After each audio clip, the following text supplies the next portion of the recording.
Now we're doing two important melachot, tofer and korea. Korea is a little bit more complex than tofer. Tofer means to sew, korea means to tear. And one is the exact opposite of the other. Tofer basically involved in the Mishkan, the sewing of the yeriot, of the large curtains. The question, however, what kind of sewing did they do? Because according to one opinion, the yeriot had to be one piece. And it was through a unique way that they combined all the pieces together because the loom was not wide enough or big enough to make a large curtain. So we spoke about it, I believe, under the Melacha Posea, how they used to disconnect or remove a little bit of the end of the yeriot of the curtains, removing some of the fibers and then reattaching them. Should not be noticeable, so there should be no hem. According to one opinion, however, it was permissible to make a tefirah, and that's where it was done in the yeriot. They actually sewed. According to the other opinion, that it was Yerushalmi, the actual melacha of tefirah did not involve hemming mishkan, but it involved tikunim.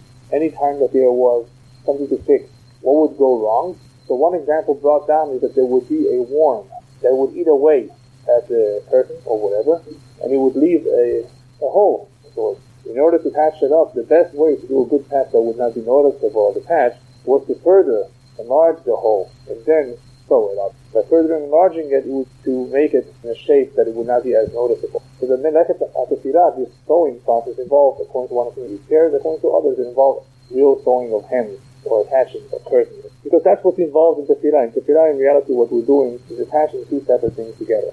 Tefirah also would be a surah, even if you're not attaching something foreign to it, but even if you're making some stitches on the cloth itself, that would also be prohibited under tefirah.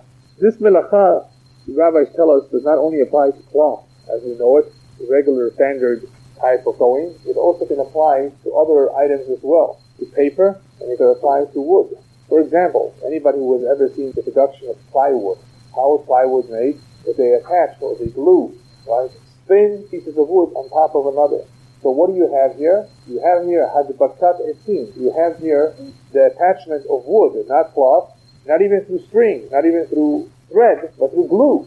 So the attachment, according at least to some opinions, the attachment of wood pieces with glue is asur because of tofer. It is interesting. Most people would not think about it. That does not appear to be sewing. But what was the idea of sewing? Of attaching two things together with some medium. And that is what is happening with hadbakat etzim or with hadbakat yarot, or by attaching paper, gluing paper. And under gluing paper, I might as well already mention, or here, that there's various types of gluing paper that you may come across that would be considered tofer, and one would be reattaching page that tore off from a letter, from a book, with scotch tape, or matafot, envelopes. You don't think of it as tofer, but this is at least a tolada of tofer. Remember, I explained what a tolada is. It's not the real original av melacha, because that's not what tofer is, but it's a tolada because it resembles, it's quite similar, and it's considered a sur. A lot of these things, even though they may not be a sur midoraita, there are at least a sur midorabanan, because they resemble, they come close, or they appear to be tofer. So in these areas, if you ever wonder why it's a sur because of tofer. Now, some people just know certain things that are a sur to do on Shabbat. Nobody was grabbing a piece of scotch tape and taping it because they know something is wrong with doing that. Believe it or not, the tearing of the scotch tape is not as bad as the actual attaching the scotch tape on the paper, attaching it to the book. The problem there, the more serious problem, is the attaching through tape of the scotch tape, piece of paper, not so much the tearing. And we will talk about that under the Melacha, of course. No, remember the rule. Remember the rule, for the most part, anything that we cannot do, we cannot ask the Goy to do. There are a few exceptions. And Hashem will go into the whole area called Amidah Le'atum. What can we say to a Goy? What can we instruct him to do for us, and what we cannot, after we're done with the melachot? Alright, the next issue in tofer is that there is a question whether tefirah is manit, called tefirah or not. Remember when we spoke about the other melacha, what is that? Kosher, exactly. There was a question whether something is permanent or something is temporary. Something which is permanent is a full according to everybody, to make a permanent knot for an extended period of time. There was a question only whether it's for 24 hours, whether it's for 7 days, and so forth. There's a question whether tefirah's manit is a surah naz. Does tefirah resemble kosher in this respect? So we are machmir. Certain things are a little bit more lenient, but one has to be careful with sewing. If he does any act, if it's a temporary act, it also may be a surah according to some opinions.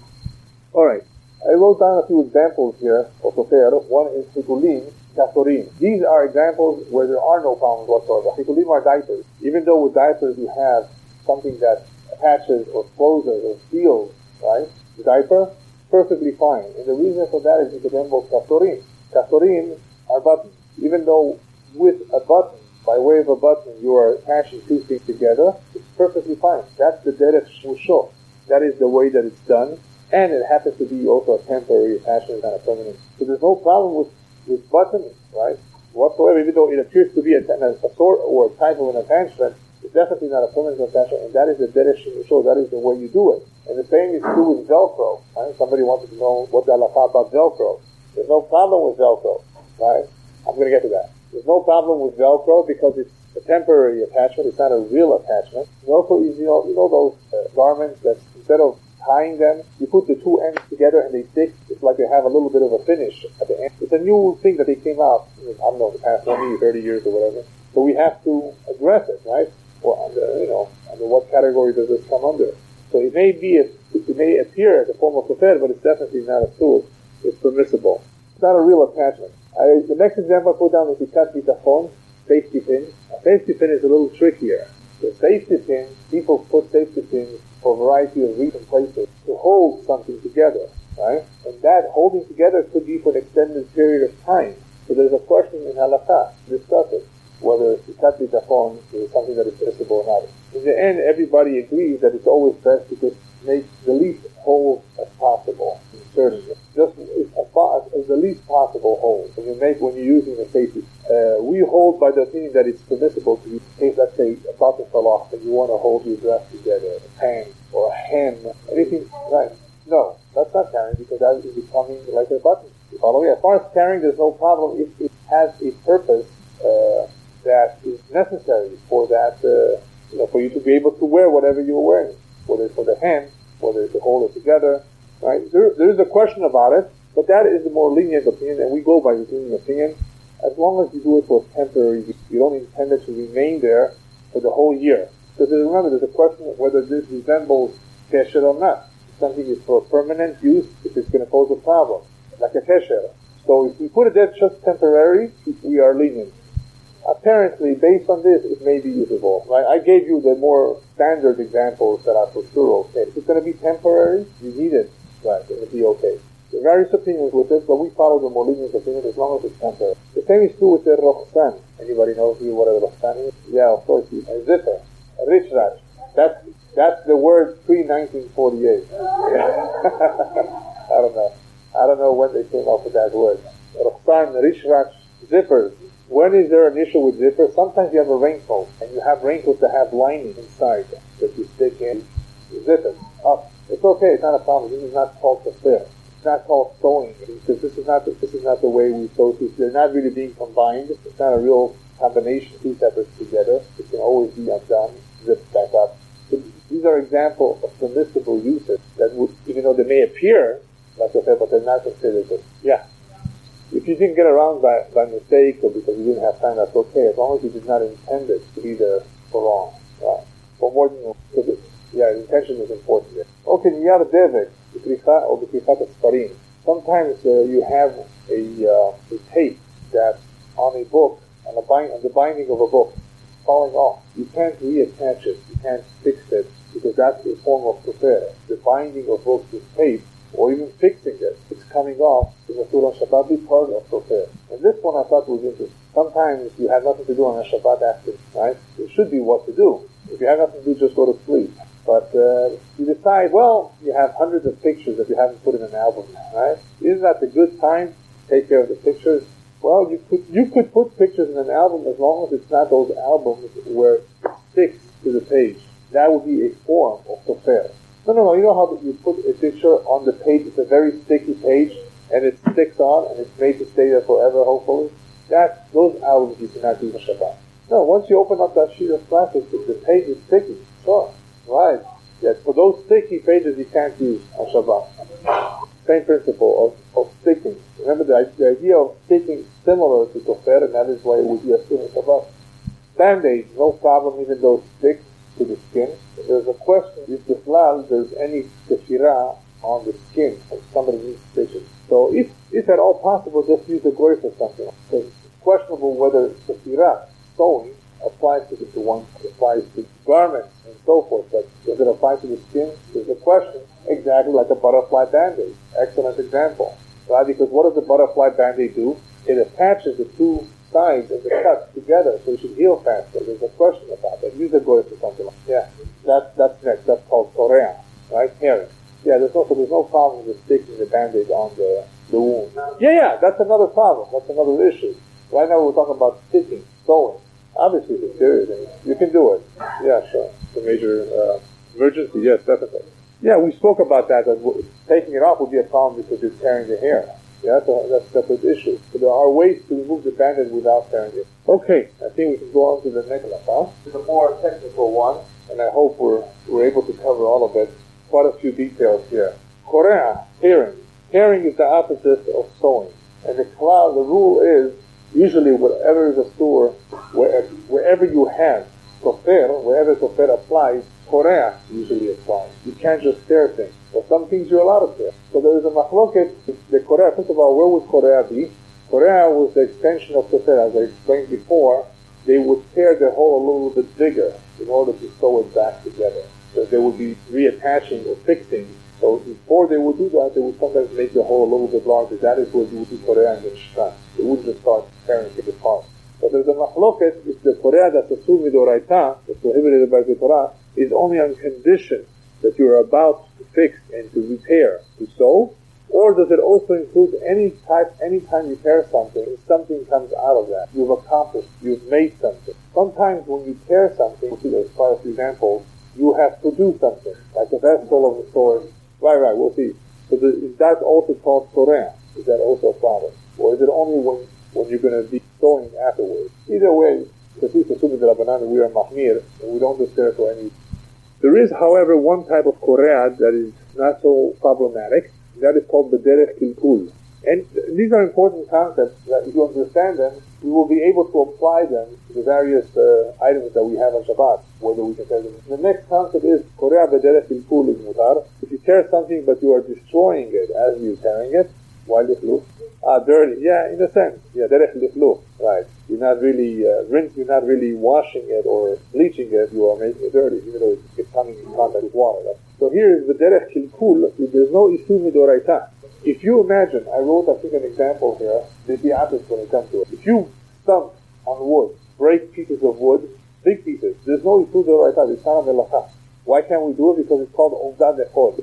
We don't do certain things on Shabbat because it is something that is done during the week. It's called ovda dechod. We'll talk about that eventually. Certain things are not done on Shabbat because it's not in the spirit of Shabbat.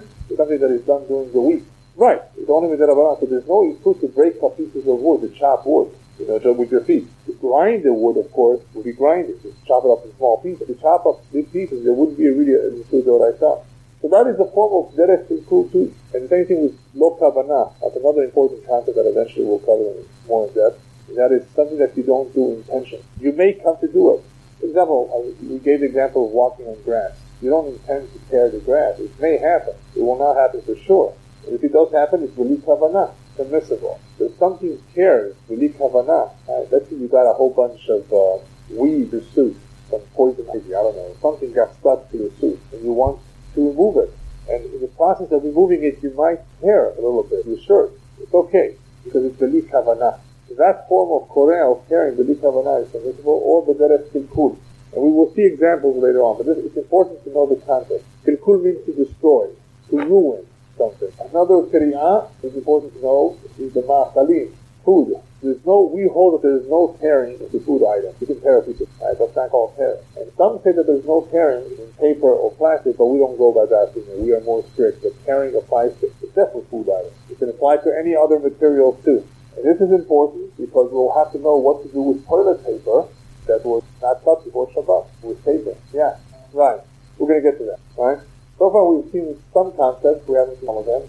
Derech kilkul is mutar, v'li kavanah is mutar. It's not applicable, tearing is not applicable by the following. Ring, team, or barim kashim. Putim, if you tore thread, that's not called Korea. Why? Because you don't sew it back. The two pieces that were torn are not going to be sewn back together. Remember how the two are tied together? Sewing and tearing? So thread, even though you can't just tear anything for no reason, right? It's not the melacha of Korea, which is asur midoraita, because you're not going to sew it back. The same thing with hard items like glass or wood. If you break it, it's not that's not called Korea. It doesn't apply because you don't sew them back together. So Korea does not really apply to those things. Yeah. We'll talk about paper towel and toilet paper. Yeah, but what is the question? All right. That's okay. You did not transgress any prohibition. It's a tool to do. It's not full of paper towel. No. Yeah. You will see that there's different types of Korea. It all depends if you detached it by the perforation or not. Okay. Before we go on, I'm just going to jump over to this out bracket. Sometimes it may be permissible to break something, to tear something for certain usage in Shabbat, but one has to keep in mind that even though there may not be Korea applicable in that case, there might be a whole bunch of other melachot. For example, there could be mechatech, mochek, makeh patish. These are all other melachot that may be applicable in a certain situation. I'm going to give you a quick example. Actually, we'll leave it for when we get to soda can, because that's where we see the various problems. It can't apply. In other words, something may not be Korea, but it can pose some other problem. Okay, now what do? You just bought a pair of shoes. You're all excited to use it. It was on sale, right? And you want to use it for Shabbat, but you forgot before Shabbat, cut the string that attaches or ties the two shoes together. Of course, I don't expect you to walk like that, right? Very difficult. Are you allowed to cut it? So what would you say? Well, I'm going to talk about how to cut it in a moment. I already said you could do it. Well, anybody have any? Yeah. There's no problem here of Korea. This is an example that Korea would not apply here. But there might be a problem of makeh patish. What's makeh patish? Makeh patish, loosely translated, means to hit with a hammer. Hitting with a hammer is a final hammer. It's a melacha. It's a final finish. If you do something to an object, that is final finish. Something that's, for example, that's sewn together, and by you opening up where it's sewn, you're making it usable now. Right? Exactly, like pockets maybe. That's called makeh patish. It's a sur. We're not concerned about the tearing now. We're concerned about the makeh patish. So there are some opinions that are machmir with the tearing or opening up the shoes. There are some who are lenient. What I've always suggested is that you just use a gold if you have one hand. If you don't, you can cut it with the scissors too. The only reason I don't tell people to use the scissors, I mentioned it last week too, if everybody agrees it's preferable to use a kli, it's always permissible knife. If you have a knife at home, don't use it. Scissors can be used, but the scissors presents a lot of problems. Well, I shouldn't say a lot, it presents some. One is that people may misunderstand and think that what you're about to do is permissible to use scissors and to cut, all sorts of issues. But to use it to cut something instead of a knife because you don't have one is permissible. But it's always better to use a knife, especially. So in case you have no choice, go ahead and cut the string off. Then there's a question about price tag. There are two questions about price tag. One we'll talk about when we get into Eruvin, hopefully. Can you walk outside in the street if there's no Eruv with a coat that has reserved buttons? No, did I call it right? Did I say right? Reserved buttons? Fair buttons. Fair buttons, just hanging. Or price tags, shotguns, labels. Right? So there's a question whether you're allowed to carry it. You're allowed to go out with it. So I'll tell you now that for the most part, there is no problem with carrying. You don't care if they're there. They're not significant. As far as you're concerned, after Shabbat, you'll get rid of it. It's not something important if you plan to. There's even a question of what to do. It's a very interesting question in Halakha. Let's say you have a whole bunch of it, and you're in a hotel, you could go out. And you can't leave the money in the hotel. Can you tie it or sew it, to your suit, and go out with it? No, we're talking about before Shabbat. You'll be going out with it on Shabbat. So these are interesting questions that all depending on the circumstances, you may be able to do that. But ordinarily, you cannot carry something that has important sewn or hanging loose from your jacket. For example, tzitzit.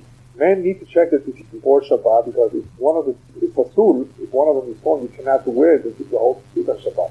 So it's not batel, it's not nullified. It's important you plan to use whatever you use after Shabbat, and it's not part of your garment. Other small little things become part of the garment itself. So that's as far as that issue. You see already that there are various issues, but as far as the removal of the tag, it's the same halakha, it's the same question as the removal of that string that is attached. If you have to for some reason, you don't really need to just leave it alone. If you need to for some reason, it's better to ask the boy. Yes, right. Well, I can see you learned about decorative buttons. The decorative buttons are not a problem, that's right. Yeah, we hold by the more lenient opinion. You are right, some are very strict about the spare buttons, but we are more lenient for future use. And right now, these buttons, even though they have no use, they are there temporarily. They're part of the garment too. In the event you need to use them, they will go from spot A to spot B. In other words, right now they're there for a reason, for a purpose. They're gonna change locations once you start using them. You see what I mean? So there are leniency. It's not just hanging. It's not just something that has no use whatsoever. It's not like a loose button. It's something that is part of the garment. It has use now too. It's there for replacement. So it depends how you look at it. Really, the whole question is, how do we look at a spare button? Yeah. No. There's various opinions in our halakha. With the spare button, I believe so. We're not mahmir with the spare button as far as I know. I don't think there's a real need to remove the price tag. Or if it's on the sleeve, yeah. As long as it's not b'tfira, as long as it's not a label on the more expensive suits that it was sewn in, that would be a bigger problem. It's just a loose, small, thin thread holding the tag, you can go ahead and cut it if there's no goy. Depending on, you can't always use a goy, yeah? So as we go along, I will point out when you can and when cannot. Please take it off. You can request it, sure. Yeah, we're going to get to that. So something like this, yes. No. That's used according to some opinions. The hinting is used according to some opinions in some situations. But not everybody agrees with the hinting. Either you can or you cannot. Right? No, but some do suggest that in certain situations. Because it's better than just telling him directly. Okay. Eventually we'll talk about it. That's under the category of Rabbi Elyahu Kin. Okay, anything which is glued together in the same way that tofer. Remember with tofer you cannot glue things together. In the same way you cannot unglue them or separate them. That would be a form of korea, which would be a sur. So to separate the items that have been glued together is also called korea. Okay, now we come to the most significant part of korea that is very applicable and relevant almost every Shabbat. And that is, how do we deal with food items? As we said before, korea, derech bilkul is mutar. So we've learned so far one concept, that if we're destroying it, it's not called korea. There is another concept called the toref okel. If you want to eat, you're allowed to tear the container where the food is, right? There's no korea, but there may be other problems. And that's where it becomes complicated. Korea may not apply, or there might be other issues that apply. One of them, the most immediate one that to be concerned about, is the otiyot, the lettering. Right? Chacham Ovadia Yosef says, I believe, that you can't avoid it, you just can't avoid it. It's okay, you don't have to worry too much about it. Because you don't need to tear the letters. If you could, you would avoid it, but you can't. Right? So it's not a problem. So if you can't avoid it, it's okay. But as much as possible, you try to avoid tearing the letters. Before we go on, I'm going to give you another important rule when it comes to food items. Because there are several ideas here, and some opinions that are more strict than others, everybody agrees that everything should, if at all possible, be done to open any food items before Shabbat that can't pose a problem. So I'm going to list a few items that can pose a problem. So remember this important rule. All the following items that can be problematic, it's best, according to everybody, if you can, just open it before Shabbat, and this you avoid all the problems. Otherwise, there can be several. So I wrote several of them here. We have wrappers, we have bags, we have milk cartons, soda cans, sardines, toilet paper, and new books where the pages are stuck together. Okay? So I give here several examples of the most common things. Wrappers is the easiest one, because the only thing you have to deal with wrappers is korea, and it's not called korea here. You're not tearing it here. You're just storing it. It has no use. You need to get to the food. The only thing that you have to be careful with, if possible, is the lettering. So with wrappers, the only problem you have to be concerned with is lettering. Otherwise, there's no problem removing a wrapper if the wrapper is in the way. What you should not do is remove a wrapper that is not in the way. According to some Mikasur, to just remove the label that's stuck with glue to the bottle, to the can. It's not in the way. If the wrapper is in the way, right, in the way of opening the cap or whatever it is, you need to remove the wrapper, that's okay. There's a whole bunch of letters that you can't avoid tearing, that's okay too. You can do it before Shabbat, that's even better. Next item is sakiyot, potato chip bags, vegetables. You buy those, vegetables pre-packed. All these plastic bags, right? You can open them. That's not called tearing. It's not called tearing. It's permissible. Obviously, you avoid the lettering. Why? No. And you can even open it where it's closed. from the top, you don't have to necessarily open it somewhere in the middle. You can even open it up where it was intended to be opened, because what the manufacturer has done was to seal it temporarily. So it's a temporary seal, so therefore it's not a real korea when you open it up. And even if you were to tear it, derech kilkul, you're destroying it, nothing good is coming up. Right? Sometimes when you break something, when you tear something, it can become shimushi, can become useful for something else. That would be a problem. Shimushi meaning useful. Something becomes right. Yeah, that could be a problem with the ziplock. Right. Even if you tear it by the perforation, if it's the sorech ochel, if it's because you need to get to the food, it's completely permissible. No, that could present a problem. No, it can't present, perhaps, because you are converting it. It depends how it was done. I would have to see how it's done, how it's manufactured. Was the ziplock there before, or it is only there after you tear it? It's probably okay, because it's always been there. They just put something else on top of it. So you're not creating the ziplock, right? It has to be that you are creating something that was not there before. That is the key issue in the rest of the item. Sometimes whatever appears that you are creating really was there before. It should be okay. I think it should be okay. But I would have to see how it was made. Yeah. First of all, it's not called korea. Remember, it's derech kilkul. That's number one. Yeah, but you cannot, for example, open up an envelope on Shabbat because it's not for immediate use for your body or for food. For example, you were asking about paper plates or all other things that you have a need for it on Shabbat, immediate use for it, like food. You're allowed to tear. You just can't go ahead and tear anything for no reason. Even though that's not called korea. Why? Because that's still kilkul. You're destroying it, but you can't just destroy things on Shabbat, right? With Rabbanan. Right, now it depends on what you want to get to. Right, or food. That's the difference. Alright, milk carton. What you will notice some people do, those who have forgotten to open a milk carton before Shabbat, is that they will puncture a hole to make it not usable as a keli. So what's the problem with milk cartons and other vessels? By opening it on Shabbat, perhaps you are making a vessel, and that's called makeh b'patish. By one act, whatever the act may be, the opening, you are making something, a vessel that can be reusable. But that is very questionable. Not everybody agrees with it because most people, first of all, dispose of that carton. It's not made to hold anything. Anybody store anything in a milk carton, we all throw it away. That may be true about milk cartons, but we're going to see that's not the case instead with those that are made from aluminum. But with milk cartons, at least that was one of the issues. And as far as the opening is concerned, it was always there to begin with. It was just sealed. It's a temporary seal. But some people, of course, are more mahmir, stricter, and they puncture it. Or, of course, if at all possible, you open it before Shabbat. But if in case you forgot, you want to open the milk carton, there's no problem whatsoever. You don't have to be mahmir. We're not so mahmir with milk cartons. Well, there's several places where you can puncture it. One of the ways of puncturing something is to make it completely useless. And that is by puncturing in the bottom and then pouring out it, right? And pouring out the contents of whatever you have. Yeah, on the other side. Yeah. All right, that's as far as carton is concerned. What I did not write here, but would apply to milk as well and to certain bottles, is the caps. Now, with caps, you have various types of caps. You have caps that they have a little ring around it of plastic that you just pull, and all that ring is there for is to seal it. It's a better seal to protect it. That's permissible on Shabbat because the cap was always a cap.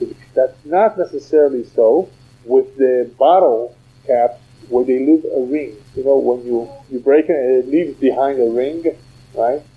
With that, a lot more people are mahmir. So what do some people do on that cap? They actually don't puncture the bottle, they puncture the cap. So the cap is no longer usable. Because you're not going to throw it away. So you don't have that leniency of disposable, right? It does present a problem. So if you can open it up before Shabbat, Chacham Ovadia says there's no problem with this cap. I think with almost all these caps, it's not a problem. Because the kli is basically there at the very beginning, for other reasons as well. Yeah, the metal cap is more of a problem, because it does appear that you make what appears to be a good keli now. The cap is in other places too, the cover. Yeah. No, I just told you that there's a problem with makeh b'patish. Makeh b'patish means that sometimes by doing something to the carton, to the bottle, you are creating something. You are even putting the final touch in. In case of a cap, you are making a little vessel. The cap is a little vessel. You've created something that was not there before. That's the whole question. Was it there before or not? So there are various opinions, and for a variety of reasons, it's either permissible or not, depending on how you look at it. So everybody says, everybody, if you do it before Shabbat, it's better. We're lenient in this area. Same thing with soda cans and sardine cans. Sardine cans are a little bit more serious than soda cans, because with soda cans, you throw them away, right? And it's not a real opening, what you're making on top when you're peeling away, right, that, what do you call it? The tab, yeah? It's not a real opening. But with sardine cans, it's more of a problem, because, or with cucumber, Israeli pickles, those cans, people have used them. I remember using them to boil eggs, hard-boiled eggs. By the way, if you ever reuse something, you run into another problem. Anybody know? Let's say you have a jar, all right? If you're going to be using something for an extended period of time, it's going to require tevilah, depending on what it's made from. Right, exactly. Right. So what do some people do? They open it. They use, of course, a can opener to open a sardine can, to open a pickle can, and they pour the whole contents into something else, and they throw away that can. I saw in the name of Chacham Ben Zion Abashaul that he recommends that you can open up the sardine can, but don't remove the cover completely. Just leave it a little bit open, and for sure you haven't made a real keli. So soda cans, you may see some people that do not open them up. We are more lenient. But let me ask you a question. Can you open up a soda can for a friend of yours that's invited that he's mahmir on Shabbat? What? But you are not? You are lenient and he is strict about opening. He will not open up the soda can. Can you open him up the soda can? No. 1 second. That's a separate thing. You can do it for your friend. You can open up the soda can for your friend. It is for you mutar. He cannot ask you to do it. He should not ask you, you can do it for me. But you can do it for him. If he's your guest, you can do it for him. You're a Mekeli. He's not okay. Makes no difference. He's a Chumrah only, and if you're a Mekeli, if you're lenient, you can do it for him. So with soda cans, really, what? No, you don't need it. So with soda cans, there's less of a problem than with sardine cans or with pickle cans. Because those, when you're opening the can, they do become vessels that have some use. And it could be considered makelet afish. But if you dispose of them, right, or if you puncture them or somehow leave it halfway open, then it's less of a problem. Okay, the last items that we're going to cover is toilet paper and a new book, or paper towels, and a new book. All right, we forgot to cut toilet paper for Shabbat. What do we do now? All right, we've been speaking about Korea. You can't just tear for any reason, right? And here, if you're tearing it, there might be several problems. First of all, if you're tearing it on the line with a perforation, it could be called mechatech. Mechatech is a melacha that we'll be talking about in a couple of weeks. To cut things at a certain measure is called mechatech, certain size. So if you are careful to cut by the perforation, it's a sure problem. Right? Otherwise, what's the other problem? The other problem is simply Korea over here, to tear something. It's not permissible to tear toilet paper on Shabbat. So what do you do? Of course, you do it before Shabbat. What do you do if you're stuck? You're in a place, you're in a hotel, there are no tissues. No, you're already in the restroom. What kind of a shinui? Yeah. There are various creative ways in how to make shinui. I'm only gonna tell you one. But you're right. The rabbis tell us to make kavod habriyot, for the kavod of human beings, that they have to be clean. The rabbis permitted certain things to make kavod habriyot. That is one. Kavod habriyot, for the honor, the briyot of human beings. They allow us to tear not at the perforation, in alidei shinui. Now, if you have a goy, then go ahead and hint to him, in this case. We didn't prepare toilet paper. No, obviously before. Somehow before you enter, you checked out the place and you see that there's no cut paper. Where's the cut paper? What cut paper? Okay, I'm going to give you a second idea before we get into the shinui. If you don't have a goy newspaper, or you can use 8.5 by 11. Now, copy paper. Now, that's not so simple. That copy paper is muktzeh. It has no use on Shabbat. Anything that has no use, unless it was designated as muktzeh. You're not going to use the copy paper. You can't write on Shabbat, so what are you going to use copy paper for? But in this case, you would be allowed to use it in case that's what you have. If that's all what you have. Yeah, the other way is alidei shinui. You can cut, not at the perforation, alidei shinui, using your elbows, holding it down. You do it through a shinui. So you shouldn't get into the habit of... Okay, let me tell you, since we're all in a good mood, let me tell you the third creative way. I saw somebody bring down that you should use the paper and just leave it in the toilet, and not tear it. And even though when you flush the toilet, it tears by itself, you're not tearing it. Now, however, the reason why you don't always want to do that is because in case somebody wants to use the bathroom after you. Okay?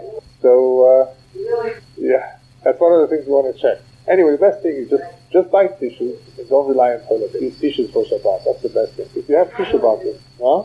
The thicker ones, yeah. As much. I think you're right about that. Yeah. Sure. That's all the right. Okay, so you do it b'shinui if you have no choice, and you don't do it at the perforation. Okay, you have a new book. You just bought a Tehillim. You just bought a Sidur. You want to use it, and the pages are glued together, right? Sometimes they don't cut completely. They don't cut the machine. You cut all the pages. You cannot cut them on Shabbat. That's called a form of makeh b'patish. You can't open it. You change Sidurim. You can't open that paper. You can't tear that paper. What? If you have no choice, you can ask someone. Yes. Yeah, sure. That's mekalkel. That's not a real opening. That's not a problem. You need to get something out from there, right? Just like you need to get some paper plates. If you can avoid it, it's better. But it would not be the same as Zur. It would be just like the perforation on a potato chip bag. It's okay to open it. It was just made for you to make it easier for you. It's not a real perforation. It's not a real cut. Yes. Oh, that's my next example. However, let's say your book is stuck in glue because of food between. Even though we said before that anything that's glued you cannot be mafrid, you cannot separate, it was because of food. So remember, just like we had kesher beli kavana, a knot that was made unintentional, you can undo it.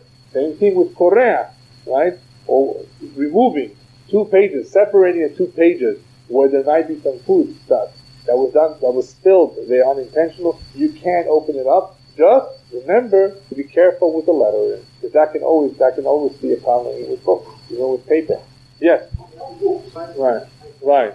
Yeah, but Hashem will be speaking about that under mohek, under erasing. It is a question that's mentioned under mohek, the erasing. We'll talk about it. Okay, so that basically covers the 2 melachot of Sofer and Korea. There may have been some details I've left out. But I've covered the basics, the main concepts, the main ideas, and the main problems of why you will have some that are more lenient and some that are stricter because of the various ideas. Just remember that when it comes to food, even though we're more lenient, and there may not be Korea, there can be other problems in opening up the carton or the metal can. So, okay, we got rid of Korea. Korea may not be a problem, but there may be other items, maybe other issues involved to be aware of. So, the best rule is, do it before Shabbat if you can. Some things you don't want to do before Shabbat, or you don't have the time. So, depending on what it is, it may be permissible. You can rely on the more lenient opinion, especially if you forgot. And you want to perforate something to make it completely useless, you can do that too. So there's various things that one can do to overcome the problem of either makeh b'patish or korea. Eventually we'll talk about it. I mean, that's an Rabbi Elyahu Kin. What can you tell a goy and what you cannot tell a goy? There's certain things you can't tell a goy to do. There's several rules. For the most part, you cannot just tell a goy to do something for you. That's asur for you to do on Shabbat. But something which is in the Rabbanan, for the mitzvah, for the need, for the public, there are various exceptions of when a goy can be used. Or when a goy is preferable to you doing it yourself, even though you can do it yourself. We said you could, the shinui, right? If you had no choice. So that's the last resort. So in that case, you can use a goy too. Okay, so I think we've covered the milk cartons and with the various covers, caps. Of the milk or bottles that are plastic is usually not a problem because they are there already. They're already made from before. The company just puts a seal to protect it. So if something is already there from before and you're just breaking it, removing the seal, then there's no makeh b'patish applicable. So you have to know how something is made. That they attach it later on. If you're not really creating something, you're just opening something, removing something, and whatever is left there, it was there from before. It's not. So that's okay, that's permissible. Alright, next week, B'ezrat Hashem, even though it's right before Rosh Hashanah, I think we'll do a few more melachot, unless you want to hear something else. But before, we'll see. I'll decide next week. I'll surprise you. During the 10 days, there will also be a class, but there will not be a class on Chol HaMoed, the week of Chol HaMoed. So during the 10 days, B'ezrat Hashem, we will have. By the way, I've already made a decision what we're doing after this. And we still have several weeks to go, and I thought hard about what the next year is going to be. And for the next series, I hope the room is full, because it's going to be one of the most important series ever. That is, just like we just had the Yesodot HaBayit HaYehudi, the fundamentals of the Jewish home, Kashrut, Taharat HaMishpacha, and Shabbat, right? Kashrut, the dietary laws, the family purity laws, Shabbat.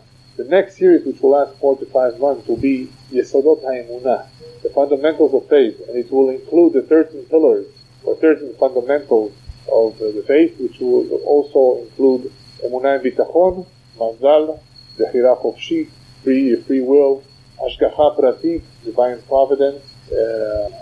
Well, that's a whole different book. Yeah. No, not really. And these various ideas, concepts that relate to Emunah, Chiyat HaMetim, right? All these things that are the Yesodot, are the fundamentals of our faith. I estimate sometime, we're going to be finished with Shabbat sometime in October. So after that. I think after October. Sometime, several weeks after the holidays. Sometime end of October, maybe November.